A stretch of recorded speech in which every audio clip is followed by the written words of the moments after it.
When we're first researching each individual tool and what will fit best for our dogs, it's important to consider that there is a lot of misinformation on the internet about all tools. When we take the time to properly condition each tool, they are not seen necessarily as aversive to the dog in each individual context. They can just be a very clear way for us to communicate our needs and up the dog's comprehension on their obedience and their off-leash skills. There are some collars that are used for everyday wear around the house, such as your flat collar, and then we have collars that are made specifically for things like off-leash work and walking on the leash politely. When it comes to using either a prong collar or a remote collar, it's incredibly important that we consult with a professional so we take the time to carefully condition each tool to the dog.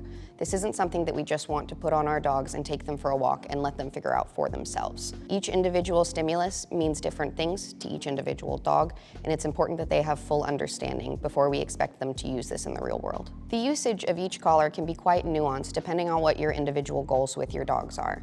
Some people like to use remote collars when it comes to off-leash work. Other people like to use them for advanced obedience. When it comes to the prong collar, sometimes we want to use it for leash walking, sometimes we want to use it for proper greetings when it comes to meeting new people. Ringo here has been e-collar trained for the past 8 years, and in doing so, I've been able to get a reliable off-leash behavior with him to where I'm able to do fun things with him, like go hiking and have the freedom to really enjoy some off-leash time together. When it comes to remote collar usage, safety is a concern for my dog when he's off-leash, right? I want to know that regardless of what's happening around him, if there is a deer on a trail that's running this way, if there's a squirrel running this way, if we bump into another dog on a trail that maybe isn't as under control, I want to make sure that I have a way to reliably get my dog back to me in a safe and orderly fashion. You give me a hug? That's a good dog. You did it!